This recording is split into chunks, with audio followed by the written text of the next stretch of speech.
Okay, picture this. You finally found that perfect thing online, right? Added it to your cart, you're heading to checkout, ready to hit buy. Or maybe you're actually in your favorite store, it's packed, you've got your arms full, you walk up to pay, and the registers are just freezing, the website's down, payment system's offline. And this isn't just some random glitch. No, this is calculated, it's ransomware, and it's been, well, actively crippling the retail world, especially when it hurts the most. Now, for those of us watching cybersecurity, yeah, retail's always been a target. But what we're seeing lately feels different. It's a real intensification of these attacks, particularly during their absolutely most critical sales periods. So today, on the deep dive, we're going to unpack exactly why retailers have become such a prime bullseye for ransomware. Like, what are the tactical reasons? And then we'll look at a really cutting edge approach that promises to, well, maybe flip the script entirely, making these attacks almost irrelevant. Sounds bold, I know. To help us dig into this, we're looking at two key sources today. First, a recent LinkedIn post from Shishes. They're the global retail startups lead at Microsoft, a top retail expert. And second, a press release from a company called Arms Cyber talking about their selection for Microsoft's big Pegasus program. Our mission really is to pull out the crucial insights here, help you understand what's really happening with retail cybersecurity and what the future of defense might actually look like. Okay, so let's get into that Shisha's S post first. It really paints a picture of the scale here. They kick off saying that just in the last 6 months, we've seen ransomware literally cripple operations at several retailers. And this isn't, theoretical. It's real world stuff. POS systems freezing up, online sales just stopped dead, logistics chains, total chaos. And the costs. We're talking millions in lost revenue, consumer trust taking a massive hit, and weeks, sometimes really painful weeks, of trying to recover. The takeaway is pretty stark. Hashtag retail isn't just a target, it's a bullseye. What gets me is how the very things that make retail work are what the attackers are exploiting. That's exactly right. It's a really powerful point Shishes makes. They don't just state the problem. They really lay out why retailers are so uniquely vulnerable. Mm. It's almost like their operational strengths become weaknesses from a security perspective. Mm. They point to four key things. First, just the high transaction volume. Retail runs on constant fast exchanges. If you disrupt that flow, especially during peak times, it's an immediate hit to revenue. That gives attackers huge leverage, right? Think about it. Every minute of downtime during, say, Black Friday, Mhm. that's cash disappearing. Huge pressure to just pay up. Then second, the distributed endpoints. I mean, just think about the sheer number. Oh, yeah, all the cash registers, the store PCs. Exactly. Hundreds, maybe thousands of individual registers, computers, scanners, and warehouses, employee tablets, all spread across who knows how many locations. Every single one is a potential way in. That creates this massive, sprawling attack surface. It's complex, it's expensive to secure everything properly and consistently. It's like having hundreds of windows open. Yeah, precisely.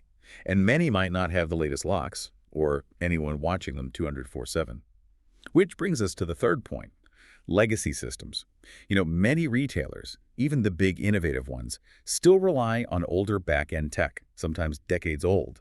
These systems often weren't built with modern security in mind. They might be hard to patch, or have known holes that attackers are, frankly, experts at finding and exploiting. Trying to defend a modern operation with old walls. Exactly, and the attackers have, much better tools now.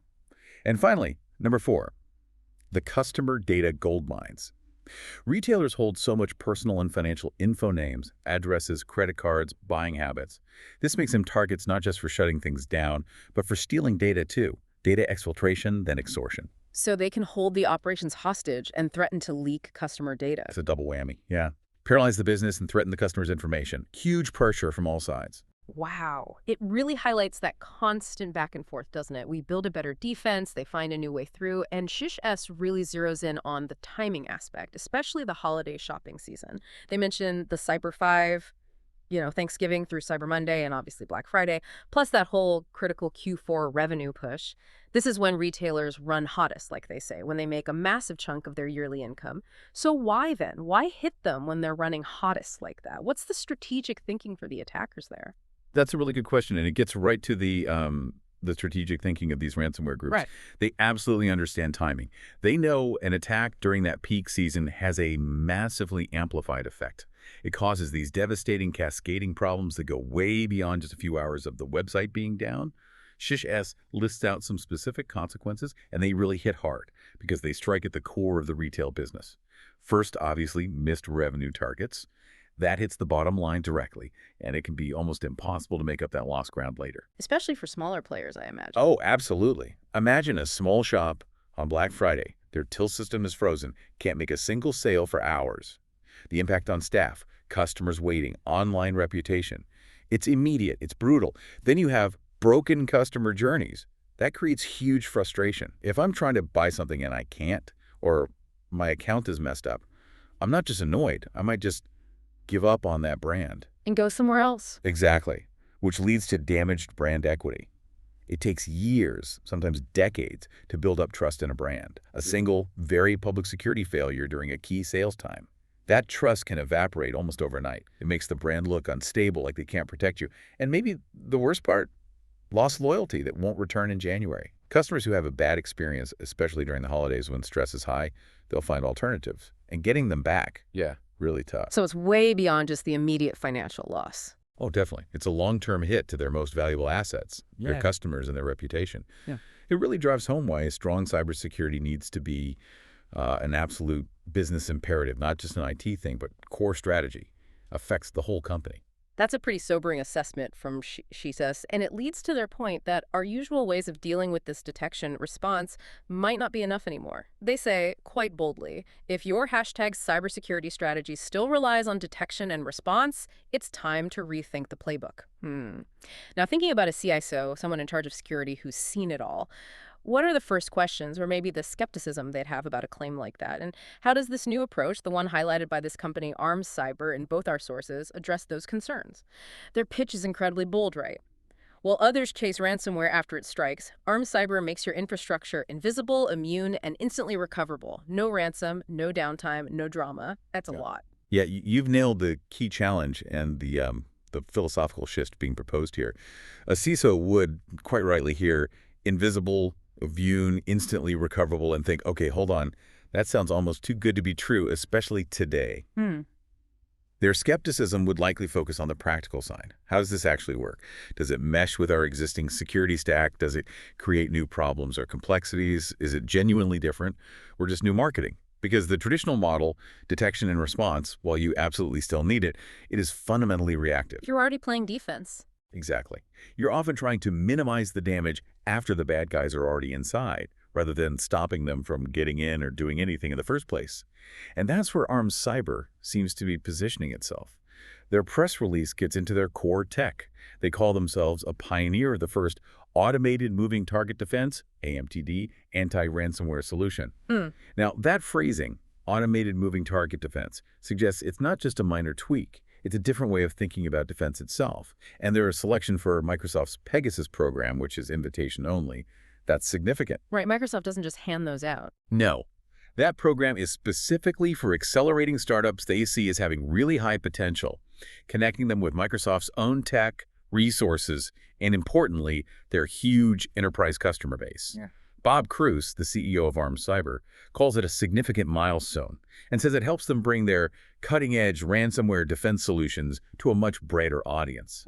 So you see this partnership as a kind of validation, a signal that major players like Microsoft are actively looking for and supporting these more proactive, maybe even disruptive defense strategies. It's about trying to get ahead of the curve, not just reacting after the fact, changing the rules of engagement, really. Okay, that Microsoft Pegasus program connection definitely adds weight to their claims. So this automated moving target defense, it sounds fascinating, genuinely innovative.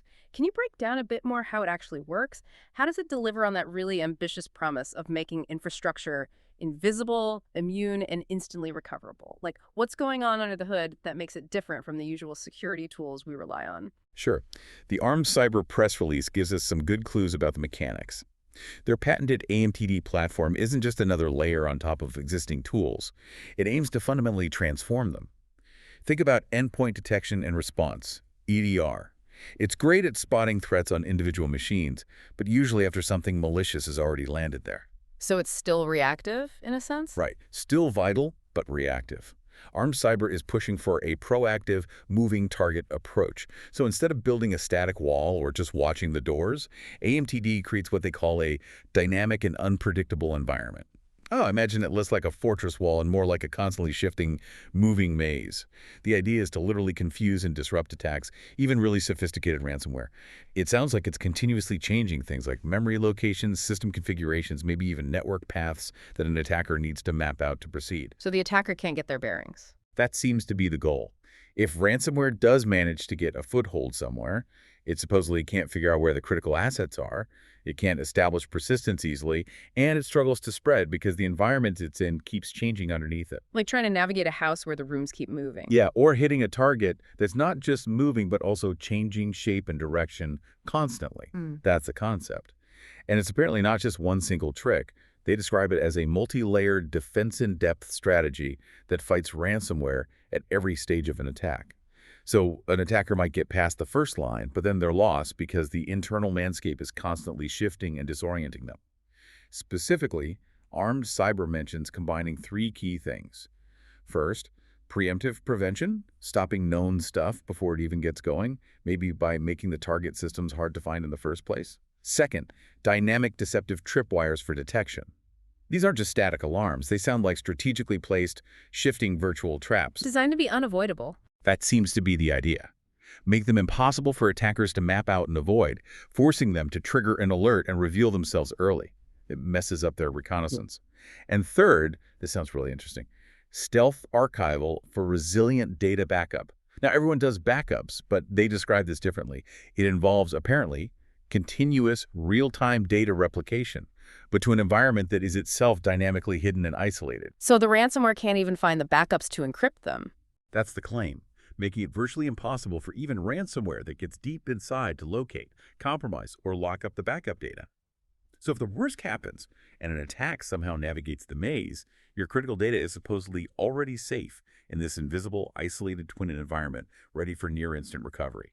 The whole strategy is designed, they say, to stop the kind of ransomware that slips past other defenses, make the infrastructure seem invisible because it's never static, never where the attacker expects, and enable instant recovery without paying up or suffering long outages.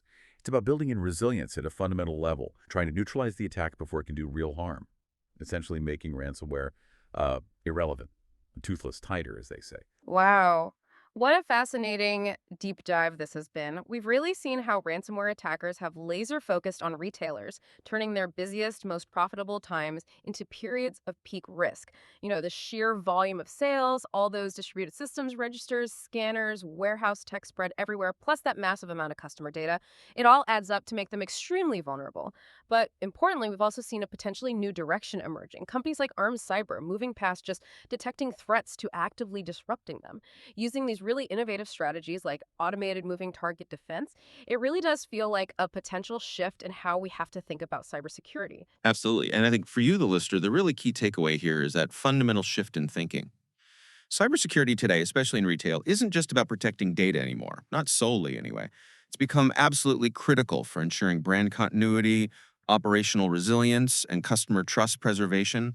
Our whole digital economy runs on that trust, right? Particularly in retail, where consumer confidence is everything. And these kinds of innovative, proactive defenses like AMTD, they seem crucial for protecting that trust, especially when the stakes are highest for businesses and for us as consumers. It really changes the game for both the defenders and the attackers. So, as we wrap up, we've explored how this kind of moving maze defense could potentially shield the retail sector, making vital systems invisible and maybe even immune to ransomware. It leaves us with a final thought to consider.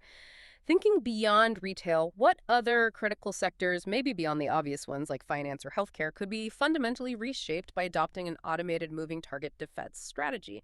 And how might that change our collective digital resilience across the board in this world that just keeps getting more and more interconnected? Something to ponder.